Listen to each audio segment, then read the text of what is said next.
Wish you could become a morning person? You know the type, up before the sun, early morning runs, first one to the office with donuts and a smile. How do they do it? Easy. With the new Galaxy Watch 8, sleep tracking and personalized insights from Samsung Health help you improve so you can wake up to a whole new you. One who, dare I say it, skips the snooze? It's possible. Train your sleep with Galaxy Watch 8. Learn more at Samsung.com. Requires compatible Samsung Galaxy phone, Samsung Health app, and Samsung account. Ah, Smart Water Alkaline with antioxidant. Whoa, that's refreshing. And a 9.5 plus pH for every way you move. I did take a spin class today. Restoring like a pro. Smart Water Alkaline with antioxidant. For those with a taste for taste. Grab yours today.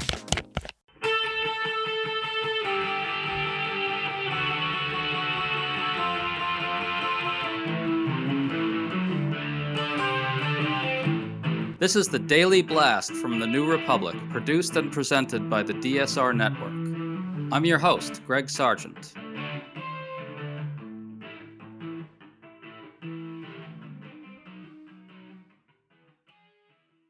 President Donald Trump spoke to reporters on Tuesday, and he seemed more crazed and power-mad than usual. He imperiously refused to take a question from an ABC reporter as punishment for an ABC interview with J.D. Vance that went badly. He boasted about cutting only Democratic programs. He confirmed he supports a vile new policy restricting media coverage of the Pentagon. And he threatened to cut off funds to New York if Zohran Mamdani wins. We think all this suggests the urgency of this moment has only gotten more pronounced. Trump is clearly emboldened in a new kind of way, and we're all going to have to get much more active if we're going to stop him at this point. Brian Beutler has a piece up on his Substack, Off Message, laying out what he thinks a resistance that meets the moment should really look like. He's also written well on the futility of news organizations paying bribes to Trump. So we're talking to Brian about all this. Good to see you, Brian. Good to be back with you, man. So over the weekend, ABC's George Stephanopoulos sharply questioned Vice President Vance about a $50,000 bribe that border czar Tom Homan reportedly may have accepted. The ABC anchor cut off Vance after he refused to answer his question. Here's what Trump said about that on Tuesday. First of all, congratulations. Take questions from ABC Fake News after what you did with Stephanopoulos to the Vice President of the United States. I don't take questions from ABC Fake News. Brian, go ahead. So what Stephanopoulos really did was ask about reports that Homan had accepted $50,000 in a paper bag from an undercover FBI agent and asked if Homan gave the money back. Vance said, very legalistically, Homan did not take a bribe. Stephanopoulos then pointed out that Vance didn't answer the question, which was true. Brian, on what planet is this not a legitimate line of questioning for a network reporter? Only on the planet where the only way that like the ruling party and its loyalists will treat a media organization as something worth treating with respect is if they decide to engage in regime propaganda alone. Anything that fails to meet that standard gets essentially blacklisted. Looking in from the outside, I think that these guys look ridiculous and childish, right? Like there's been strong report in the effect that Tom Homan took $50,000 in cash in a paper bag as either attempting to defraud somebody he thought was a potential client or to accept a bribe from somebody he thought was a potential client. It has not been disputed credibly that he took it. They don't even really try to say he didn't take this money. And now they're having hissy fits at reporters who want better, clearer, fuller answers from the administration about what actually happened there. And so, I don't think that from an external vantage point, the way they're handling ABC or trying to punish George Stephanopoulos for answering these questions is like a good look for them or something that people are going to be impressed by. But that's going to be, of little value to those of us who care about winning this fight for democracy if ABC proactively takes a step to, say, punish Stephanopoulos or, hand over some new concession to Donald Trump after having already paid him over $10 million for an earlier dust-up with Stephanopoulos, in which Stephanopoulos did basically nothing wrong at all. So I think that's like the short and long answer to your question. There's the only thing ABC can do to get Trump to stop doing this is to become essentially like Fox News. And they need to decide if they're going to do that or not, I guess. Well, you brought this up. Donald Trump was able to extort ABC for a $16 million settlement for a lawsuit that ABC really might have been able to win. But here's the thing. Clearly, Trump was seething about that Vance interview because at another point in the presser, I believe earlier, he said the following to reporters going out of his way to attack ABC. Take a couple of questions from the news, and I'm sure they'll be extremely non-hostile and friendly. Like JD went through a very friendly interview with George Slottadopoulos, who he was nice enough to pay me $16 million last time we came. He had to pay $16 million to me. So, Brian, what we're really seeing here is that the $16 million extortion payment didn't buy anything in return. Trump is again attacking them for asking questions that displease him, that is, for committing journalism. You've written about this before. Why haven't the media organizations figured out that there's no appeasing the mad dictator? And to your point, can you talk about a little more this idea that they really have a choice to make at this point where they just have to decide that only full-scale opposition, only full-scale, full-throttle journalism with no fear or favor is the only way out of this?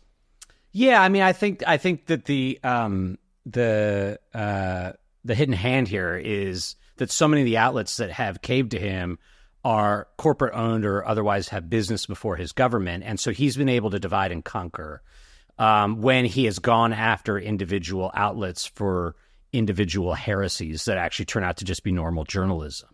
If you look by contrast at how the news outlets in general have handled this attempt to lay down new rules for Pentagon reporters that are highly restrictive and abnormal and would actually basically prevent independent journalism surrounding anything that the Department of Defense does, you see the solidarity there. It's basically all the major news outlets, including the conservative ones, except I think maybe for OANN, which is like a very right-wing network. And so they're doing what press corps are meant to do. They're meant to gather together and use their collective power to assert the imperatives of a free press. But if you look at the individual outlets that fear him, whose corporate overlords fear him, it's just been embarrassment after embarrassment, right? So ABC paid the $16 million. Trump is still singling out ABC. He's essentially singling out every network news hub that isn't CBS, which has been purchased by an ally of his who installed a loyalist to oversee CBS News. So that leaves ABC and NBC News exposed, and he's always putting them on notice that if he's not happy with their coverage, there's going to be a price to pay. But every outlet that has paid a price has then gone on to be embarrassed, and it's not just the network broadcasters. Like CNN antagonized its own audience by agreeing to call the Pentagon the Department of War, because that's what Pete Hegseth and Donald Trump want to call it now, even though by statute that is still the Department of Defense.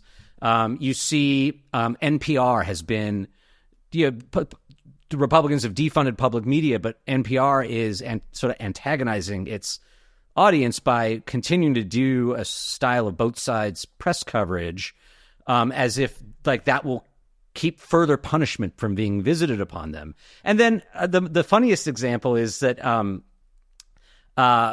Mark Benioff, I think is his name, was, he was a progressive guy for like a minute in the first Trump administration, but now he wants to curry favor with Trump. So he's rallying behind Trump. He's calling on Trump to send troops into San Francisco. He gave Trump a fawning write-up in Time magazine just this week for the end of hostilities in Gaza. And what does Trump do? He complains about the cover art because it emphasizes the waddle, the old man waddle Trump has on his neck. And so there's no there's no value in trying to appease him, because there is no amount of appeasement that will work short of turning yourself into a lapdog. And so all these outlets have to choose whether they want to go that way or not. And if you go halfway, you need to realize that you're basically going to lose everyone. And the Washington Post, I feel like, is the poster child for this. They have not gone all the way toward sheer pro-Trump propaganda, but they've gone about halfway, and it's cost them essentially everything. To stay up to date on all the news that you need to know, there's no better place than right here on the DSR Network. And there's no better way to enjoy the DSR Network than by becoming a member.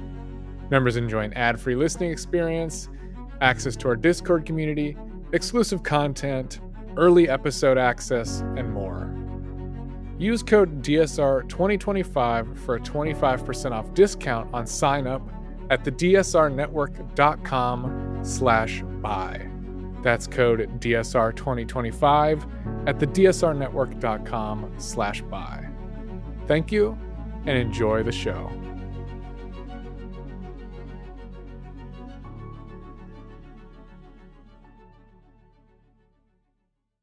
Well, you're going to make me read from Donald Trump's Truth Social post about Time Magazine because you brought it up and I didn't. So here goes. Time Magazine wrote a relatively good story about me, but the picture may be the worst of all time. They disappeared my hair and then had something floating on top of my head that looked like a floating crown, but an extremely small one. Really weird. I never liked taking pictures from underneath angles, but this is a super bad picture and deserves to be called out. What are they doing and why? Close quote. Brian, that's someone whose confidence in his ability to turn his entire universe of supporters against a news outlet for something absurdly petty is almost bottomless. That confidence is almost bottomless. It's endless.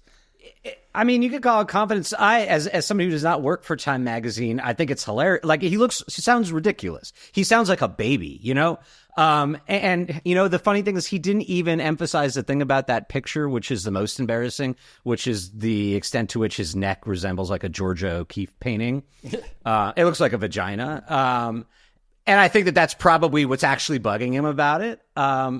But the question is Time going to bend further? Is Benioff going to produce more covers that heap praise on Trump and try to pick better photographs to please the Mad King? And, you know, I guess we will see. But the trend for these outlets has been poor. They've shown very little cognizance of the fact that this incremental form of concession gets them nowhere, and that they really need to go all in on just becoming right-wing propagandists, or return to their actual core mission of doing journalism and just let Trump try to harass, you know, like let the chips fall where they may. If Trump comes for them, resist. If he does something illegal, sue. Don't kick Jimmy Kimmel off the air. Just let them hyperventilate. And that will leave you better off than trying to find this middle ground that doesn't exist. And they won on Jimmy Kimmel when they were forced to resist, which, let's be clear, they had to do it because there was such an enormous outcry out in the country that they really had no choice. I want to go through some of Trump's other unhinged moments at this presser. At one point, he ignored a question from a female reporter while saying he likes to watch her talk, then called her darling with this big hypermasculine smirk. He openly boasted of shutting down programs Democrats like while saying they're not cutting Republican programs. And now we're closing them up. And we're not going to let them come back.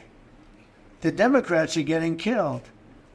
And we're going to have a list of them on Friday, closing up some of the most egregious, socialist, semi-communist, probably not full communist, we're saving that for New York, but semi-communist programs, and we're closing them up. We're not closing up Republican programs because we think they work. So the Democrats are getting killed. And he threatened to cut funding to New York if it elects, quote-unquote, communist Zoran Mamdani as mayor.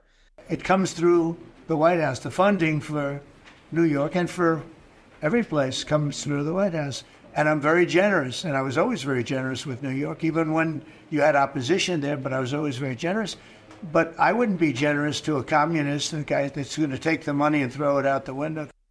Brian, I think what's going on here, he's come back from the Mideast thinking he's a world historical figure now. He actually has said that in very recent days that he's going to be one of the greatest, if not the greatest president ever to exist. And it's emboldened him to be even more of a mad dictator. So maybe I don't know that I buy that he's actually so high on his own supply. Because several of the things that you just mentioned were things that he'd hinted at before the past couple weeks, before the past week. He's been threatening to cut off funds to New York if they elect Mamdani ever since Mamdani won that primary. And the imposition of this new, I think, this new Pentagon press policy that I think violates the letter, if not the spirit of the First Amendment, was in the works in advance.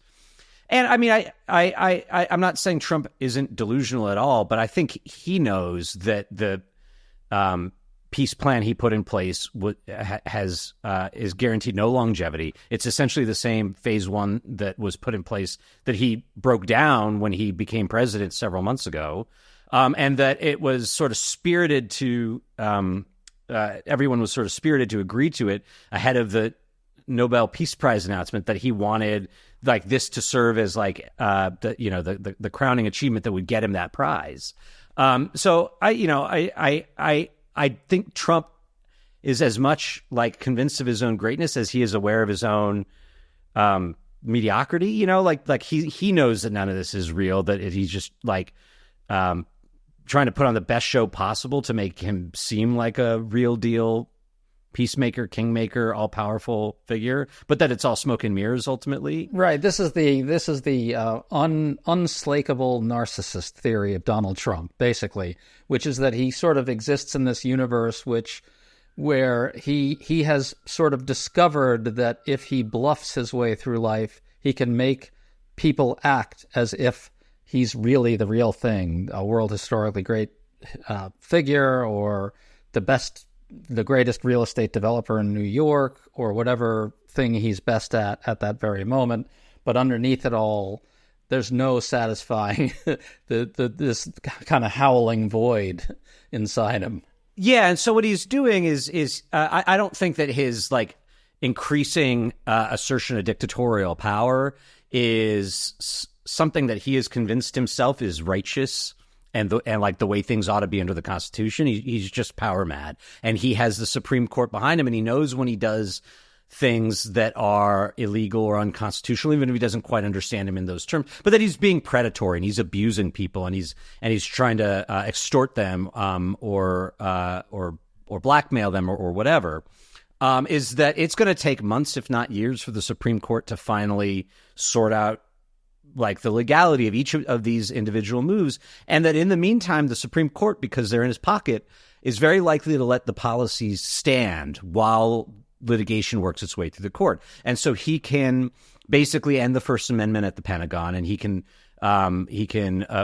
abuse federal spending power to crush federalism in New York, make it so that New Yorkers don't have a Republican form of government, and really harm basically everyone who lives in New York and leave them in a harmed position for months, if not years, before he gets told you can't do that.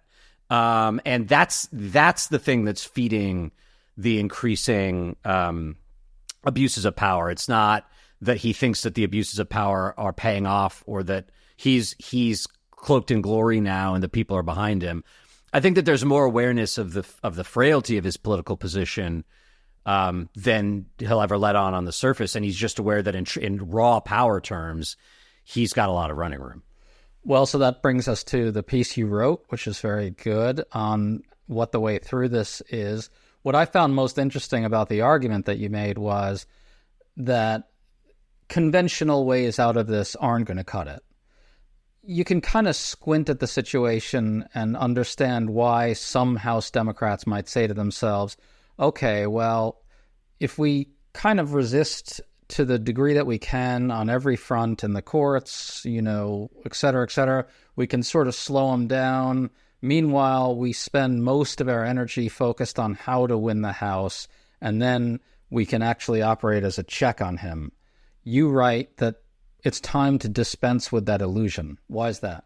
Yeah, so I mean, I do think it's important for everyone who opposes Donald Trump to insist that there will be elections in 2026, that we will insist that they be free and fair, and that Democrats are going to take back power in that election, and that will provide a check on him and ideally a source of accountability as well. You can't concede that he's already made that kind of situation impossible. But I think you do need the people who have more power than you and I to imagine a world where this all comes to a head before the election, right? That he invokes the Insurrection Act as they keep leaking their contemplating, or even just short of that, he just floods cities in swing districts or whatever with enough mass federal police that they make it impossible to have a free and fair election because lots of people are going to feel uncomfortable coming out to the polls. That you ideally want to array the institutional resistance to be ready for a moment like that, and it's currently not. It's currently very atomized, just like the news outlets that we're talking about, so that Trump can pick off a unpopular nonprofit here, a donor there, and suddenly he's really fractured the whole liberal and progressive political network that makes Democratic Party politics viable. And you want lawmakers and leaders who are fighting the fight that's actually in front of them, as opposed to trying to increase the salience of healthcare, a thing that you probably won't be able to do anything about unless you win that election that you need to realize is actually under threat now. And so the idea is to sort of get arrayed for a worst case scenario and realize that it is possible that we arrive at one, and that the progressive grassroots and the progressive nonprofit world and the Democratic Party are just nowhere close to that right now. Well, I do take some encouragement from the way people are talking about the No Kings rallies, which are set for this weekend. Folks, turn out at those, please. It's really important. The bigger the show, the better, because they're treating it as a kind of emergency moment. So, Brian, do you take that sort of encouragement from the No Kings protests? Do you sort of see them as a kind of major stand in letting them know that we are going to absolutely insist on free and fair elections? And could it be effective in that regard to some degree? Oh, yeah, I think so. I mean, you see Republicans, very senior Republicans, including the Speaker of the House, essentially libeling or slandering the whole No Kings protest movement as being a hate America movement, pro-Hamas, Antifa funded, all this nonsense. And I think that there's several reasons for that. I think that one is that they want to scare off people who are legitimately peaceful protesters. And I think they want to attract more violent element or violence-prone elements on both sides of the political spectrum, so that there's a greater risk of a conflagration that Trump and Stephen Miller can then use as a pretext for a greater crackdown.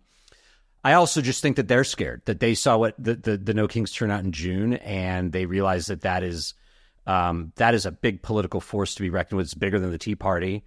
It's much more normal than the Tea Party, right? It is the center, right? It is a bunch of senior citizens who are insisting that their elections remain free and fair. I take a lot of solace in what I've experienced personally since Mike Johnson and the other Republicans made those slanderous remarks, which is that people feel more emboldened to show up. That this is sort of like a Streisand effect for No Kings, and that people who might have sat it out are like, you know what, screw you. If you were basically going to say if you oppose Trump that makes you pro-terrorist or anti-America, then we're all going to show up, and you can't slander all of us. And that I think gets to the other motivation these Republicans have is they're scared, that they know that the Trump's king-like behavior, his dictatorial ambition, is not popular, and it is generating a real and lasting pro-democracy backlash that they won't necessarily be able to control. And I think the Democrats are starting to see that too. And so whereas for the last almost 10 years, Democrats have wanted to be at arm's length with the resistance movements or the protest movements that have formed around Trump, against Trump, they're going to start participating in these. They are going to take the things that Mike Johnson says as a call to get involved themselves. And so I wouldn't be surprised if these marches this coming Saturday are bigger than the ones in June for this reason. And that is progress, it's momentum.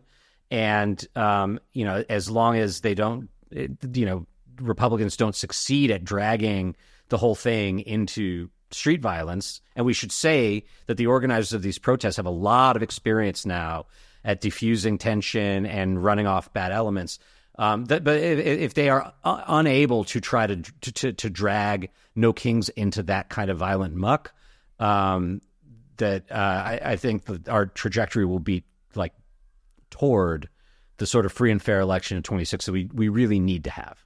I'm just going to expand on your point by saying that if the turnout is very big, as I expect it to be, I also think it could have the salutary effect of pushing Democrats out of that healthcare cocoon and emboldening them to get out there and engage this stuff much more frontally. Brian Beutler, always great to talk to you, man. It's always good to be back.